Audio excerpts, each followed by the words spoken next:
Aga esimest korda oleme toonud konverentsiprogrammi teemana ka elupaikade kaitse väljaspool kaitsealasid. RMK haldab 1/3 Eesti maismaast ja nende maade hulka kuuluvad niidud, jõed, metsad, rannad, karjäärid, isegi kalmistud. Et meil on erineval moel kaitstavaid alasid tegelikult rohkem kui majandusmetsa. Lõime hiljuti need numbrid kokku ja ilma igasuguste piiranguteta metsasid on meil alla 500 000 hektari, kus me majandame ainult metsaseadusest lähtuvalt. Ja RMKs on aastatega olnud kümneid juhendeid, kümneid strateegiaid, kuidas oma tegevusi planeerida loodusväärtustega arvestades, et kui me planeerime kuivendussüsteeme, kui me planeerime teid, raielanke, maade metsastamist, maade väljarentimist, tuulikute rajamist, mingite asulate kergliiklusteid. Ja kuidas siis nendes majandatavates metsades muutusi targalt juhtida? Sellest kohe kuulemegi. Siit ta tuleb. Vihmapiisk toob selged ringid järveveele, kui metsast räägib meile Paluotsa teele.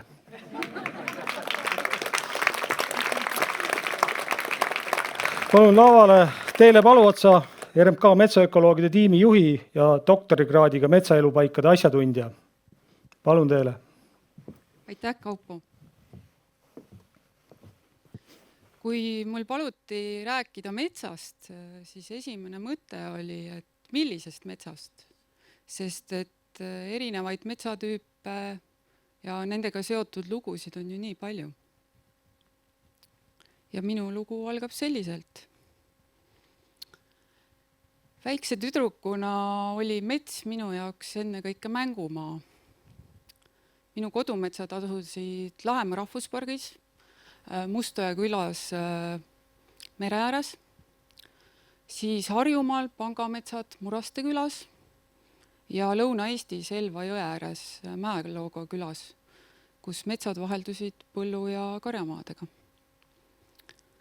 Metsas oli alati tore, seal sai seenel käia, marju korjata ja onne ehitada, puude otsa ronida.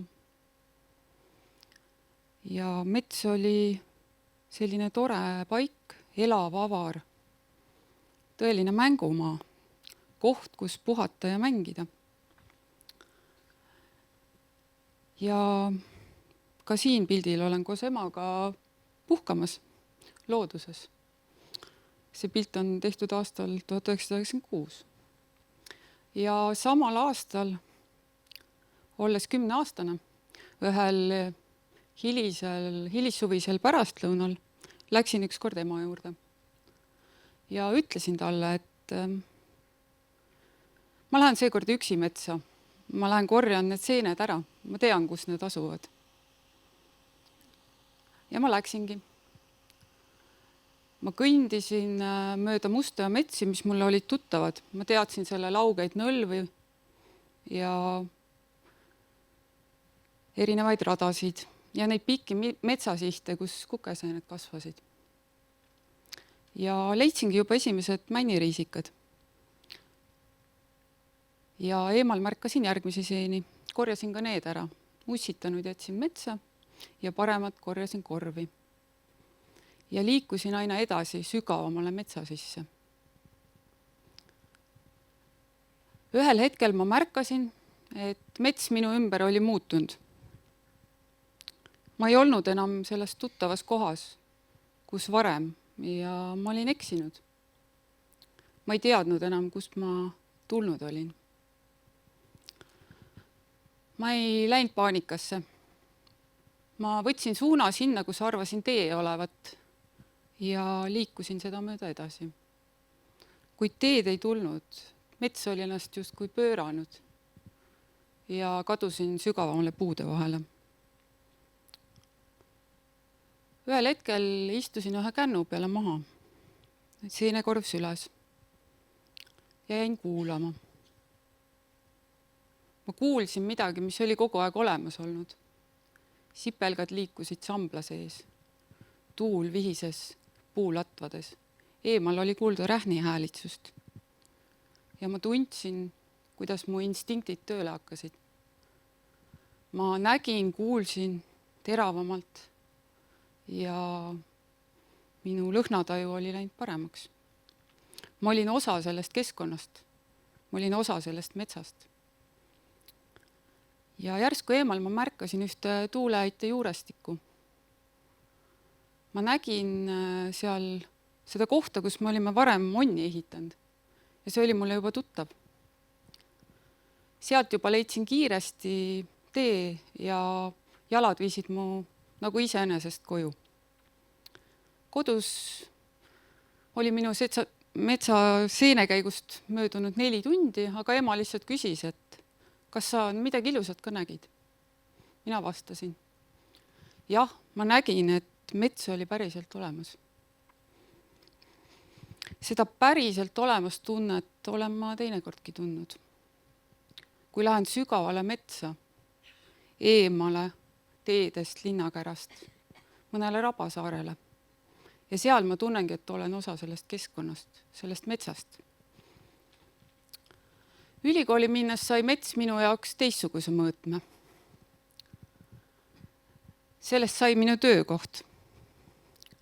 Ma alustasin 2009. aastal RMK-s pärandkultuuri inventeerijana, kus otsisin eelnevaid inimese tegevuse märke metsast. Seejärel läksin tööle Keskkonnaametisse ning töötasin seal looduskaitsebioloogina ja õppisin tundma erinevaid liike. Seejärel suundusin tööle Eesti Maaülikooli ning olin teadur, inventeerisin metsaelupaiku ja seal olevaid liike ning tegin sellest ka oma teadustöö.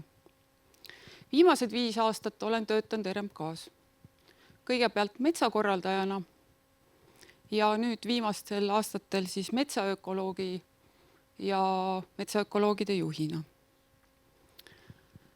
Mets kui töökoht näitas mulle, et metsa saab ka mõõta, hinnata. See ei ole ainult koht, kus mängida ja lõbutseda, vaid see on paljude inimeste elutöö ja ka elatusallikas.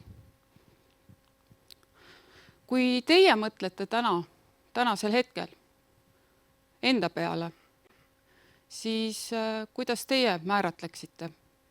Kas mets on teie jaoks pigem puhkamise koht või töökoht? Ta võib olla ka mõlemad, aga mõelge täna, et kumb ta teie jaoks rohkem on. Palun andke käega märku, et kelle jaoks mets on koht, kus ennekõike puhata ja akusid laadida. Palun. Aitäh! Ja nüüd need, kelle jaoks mets on ennekõike töökoht. Aitäh! Nagu nägite, siis tegelikult selle metsa hinnangu me anname ka oma elus eri ajahetkedel erinevalt. On ta siis kas puhkekoht või töökoht. Aga kus tekib vastuolu? Mets kui ressurss või mets kui ökosüsteem? Need on ju tegelikult lihtsalt erinevad vaatenurgad. Ühes mõõdetakse tihumeetreid, teises inventeeritakse liike. Mina õppisin 2 ülikoolis.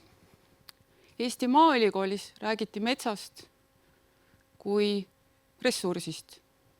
Metsa sai mõõta, teha arvutusi, majandada, seda kasvatada ning kestlikult majandada. Tartu Ülikoolis oli mets ökosüsteem, keerukas eluvõrgustik, millel iga lüli on oluline. Ja võib-olla meie väljakutse ei olegi öelda, kumb on parem, vaid neid keeli üksteisele tõlkida. Üksteist mõista, mitte ümber veenda. Teadlane minust tahab juba rääkida ka numbritest, nii et siin need on.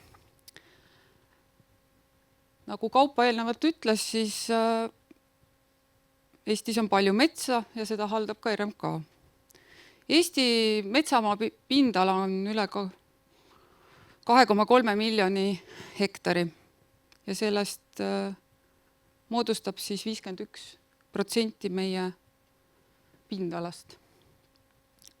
RMK haldab sellest üle 1 miljoni hektari ehk 46%.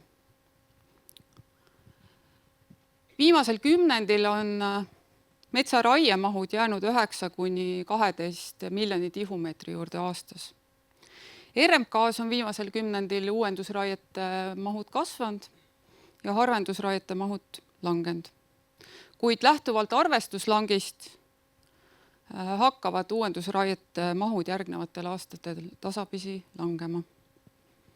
Ja märgata on ka harvendusraiete mahu kasvu. RMK metsade pindala on aastate jooksul kasvanud ja sellega koos ka kaitstavate metsade pindala.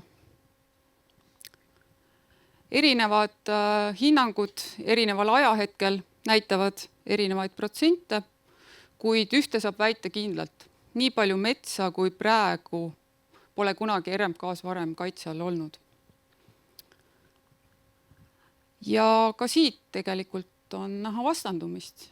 Kas me näeme metsa ressursina, mida võimalikult kiiresti realiseerida, või kaitsealana, kus kehtivad keelud ja käsud. Oma doktoritöö raames, mida õnnestus see aasta kaitsta, uurisime, kuidas erinevad inimese tegevused on mõjutanud metsade struktuuri ja mitmekesisust. Vaadates vanu kaarte, ortofotosid, planšette ja rääkides seal töötanud inimestega, jäi tihti kõlama mõte. Inimene on olnud ju selle metsa osa, mitte sellest välja lõigatud. Inimene oma mõtete, inimene oma kõhutunde, inimene oma südamega, kui talle selleks vaid võimalus antakse. Aegread näitavad, et metsas on tehtud erinevaid tegevusi. Erinevad raievõtted ja erinevad ka mitte puidulised tegevused, mis kõik metsa mõjutavad. Osad neist on jäänud ajas muutumatuks, mõned teisendud, teised maastikult kadunud. Kui vaadata majandamismõjusid metsastruktuurile, siis kui need on tehtud hiljuti, siis need mõjutavad seda olulisel määral. Nii puistu rinnaspindala kui ka seal olevat surnud puidu mahtu. Aga mida edasi liigub aeg, seda rohkem tulevad pilti ka looduslikud protsessid ning inimese tegevusjäljed hakkavad kaduma. Ja seda kuskil 20 aasta möödudes. Aga ei tasu unustada, et lisaks inimesele on metsa mõjutavaid tegureid veel. Teinekord määravad kasvukoha tüüp või metsa päritolu isegi rohkem. Ja on baasiks, mitte ainult inimese tegevus. Teises uurimustöös uurisime juba kaitse all olevaid metsi, Natura metsaelupaiku ja vanu loodusmetsi. Ja vaatasime erinevates esindusklassides nende metsade struktuurilist mitmekesisust.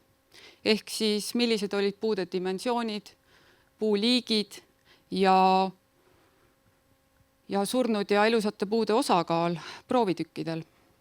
Ja nende baasilt sai öelda, et mida parem ökoloogiline väärtus, seda suurem struktuuri mitmekesisuse indeks. Sarnane tulemus ja trend oli ka kaitsealuste liikidega.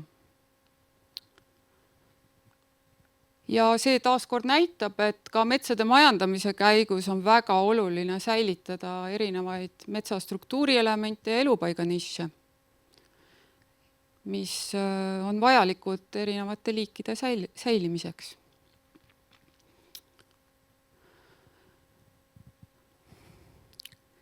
Aga kuidas me mõõdame miskit, mida me ei mõista mõõta?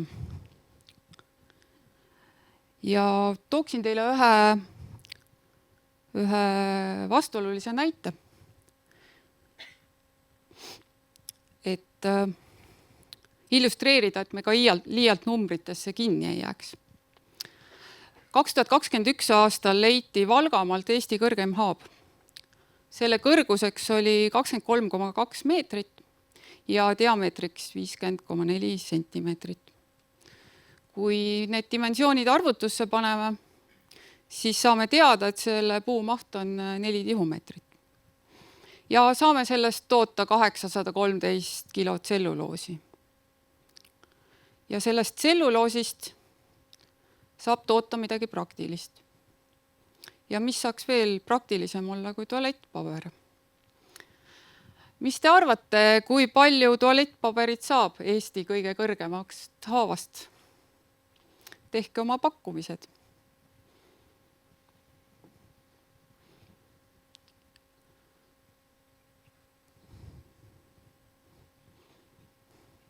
Minu arvutused näitavad, et 33 243 rulli.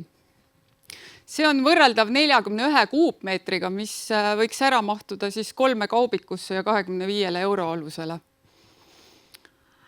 Ja siit saame taas kord küsida, kuidas me ikkagi hindame metsade väärtust.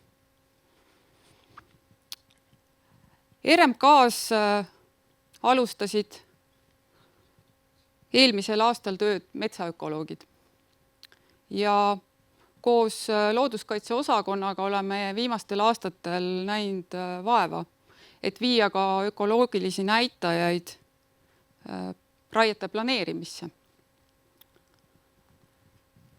Üheks selliseks näitajaks on kontsentratsiooniindeks, mille abil me hindame eraldise ümber olevat ruumi ja arvutame igale eraldisele viimase 10 aasta raiete hinnangu põhjal indeksi väärtuse 0–10.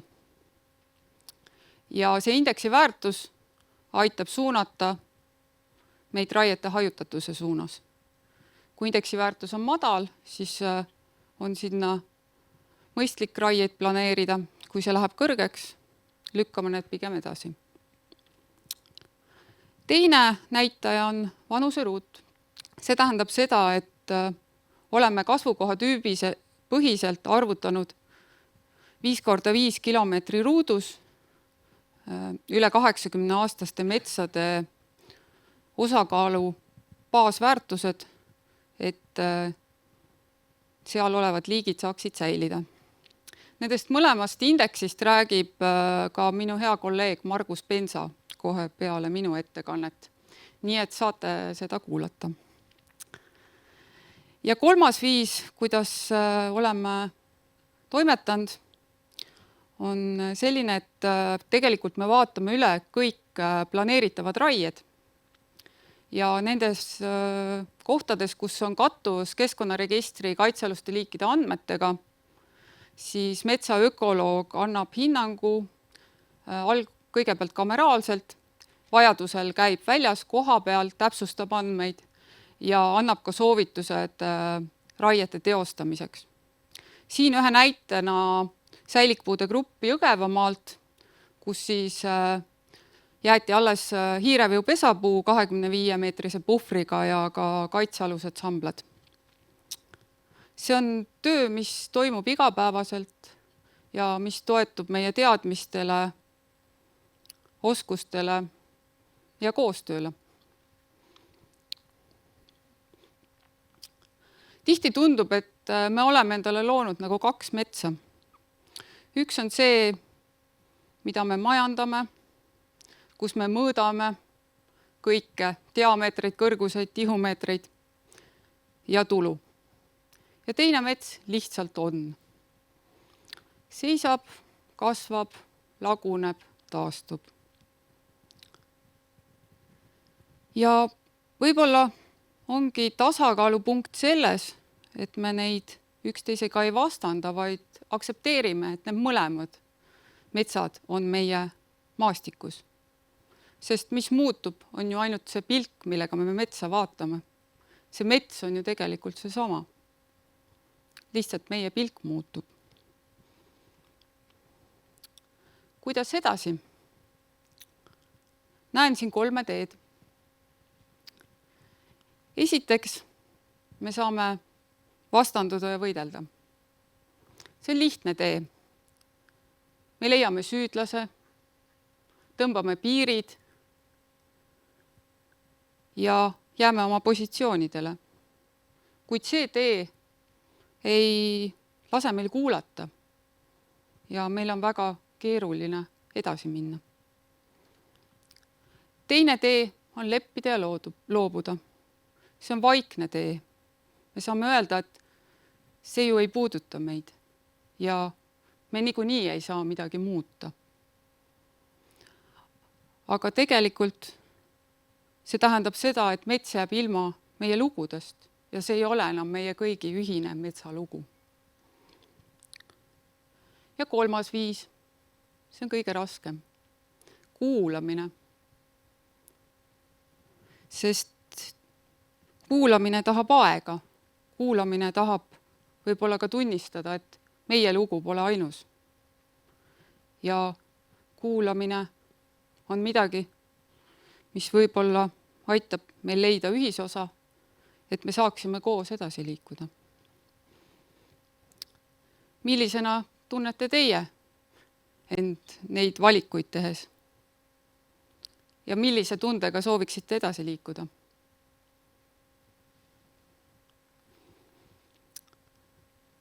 Kuulates inimeste lugusid, saan öelda, mets on nagu peegel. Ta näitab meie lapsepõlve turvakohta, ta võib näita arvutust, ta võib näidata inimese turvatunnet või vaimset pelgupaika. Aga see peegelpilt räägib tihti rohkem meist endast kui metsast. Ta räägib meie lugusid. Ja ma arvan, et need lood väärivad jagamist, et me saaksime luua ühise metsaloo. Sest tegelikult mets ju ei vali pooli. Meie valime, kuidas selles metsas elada. Aitäh teile ja ma tänan teid kuulamast. Häid valikuid!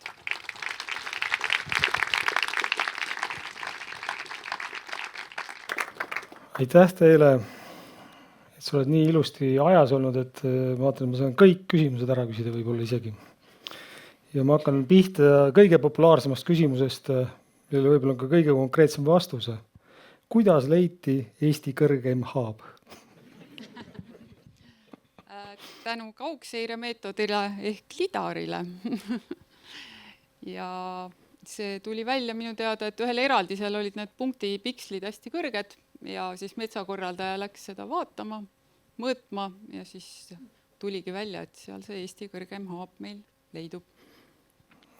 Aitäh! Ma loodan, et kes küsisid, said vastuse, õige vastuse.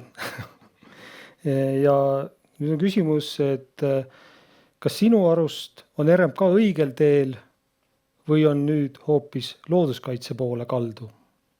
Mis su isiklik siis tunne on? Et ignoreeri, et juhatuse liikmed istuvad siin kohe siin samas ja kuulavad pingsalt. Minu isiklik tunne. Nagu avakõnes meie juht ütles, me liigume tulemuste poole, aga võib-olla veidi aeglaselt. Nii et ma arvan, et jah, oluline on liikuda, et vaatame, kuhu meid siis välja viib, et kas siis aeglaselt, kiirelt. Ja ma arvan ka, et see, et me erinevaid ökoloogilisi aspekte arvestame ja püüame leida selliseid koostoimivaid lahendusi, ma arvan, et see on tulevik ja selles suunas tasub liikuda.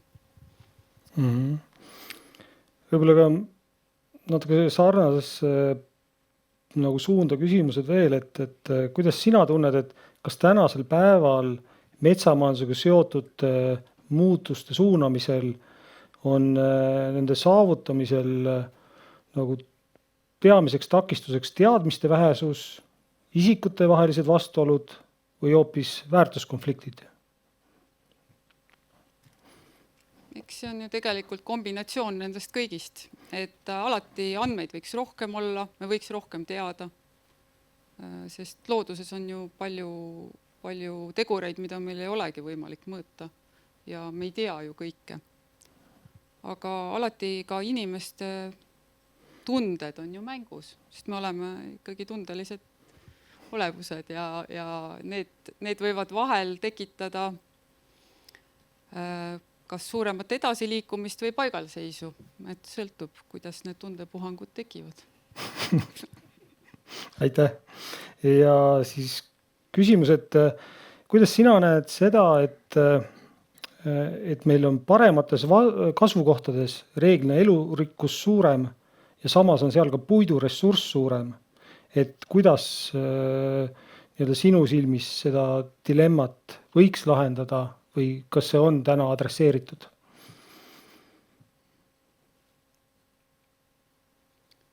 Ma arvan, et seal mängib tegelikult ju rolli see kasvukoha tüüp ja kuidas me seda metsa majandame, sest nende metsade häiringutsükkel on jällegi tunduvalt kiirem kui nendes madalaboniteedilistes näiteks rabametsades. Et võib-olla seal ongi pigem roll, et me jälgiks ka, et sinna jääks need olulised elemendid alles, et need liigid, kes sõltuvad näiteks vanadest haabadest või surnud puidust, saaksid selles keskkonnas ka säilida. Aga meie raie tsüklid ja kasvukoha tüüpidel üles ehitatud siuke vanusklasside süsteem tegelikult lähtub nendest ökoloogilistest alustest, et ka need häiringud nendes metsades on kiiremad. Aitäh. Ja siis paistab, et sa oma sellise hästi tundelise ettekandega tõesti midagi puudutasid, sest järgmine küsimus on järgmine selline, et kas metsal on ka iseväärtus? Kas me peaksime seda austama ja kuidas?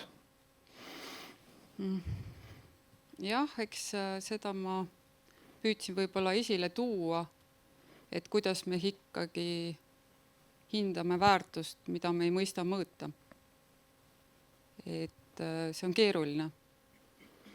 Ja siin tegelikult võib-olla ongi see kuulamise roll oluline, et me ka saaksime aru, et me ei võta kõiki metsi ühe joonlaua või malli järgi, vaid me seome need väärtused sinna omavahel sisse ja siis teeme otsuseid, et mida me ja kuidas me seal hoiame ja mis on need otsused, millega me tegelikult suudame ka edasi elada, mis meid ei lõhu.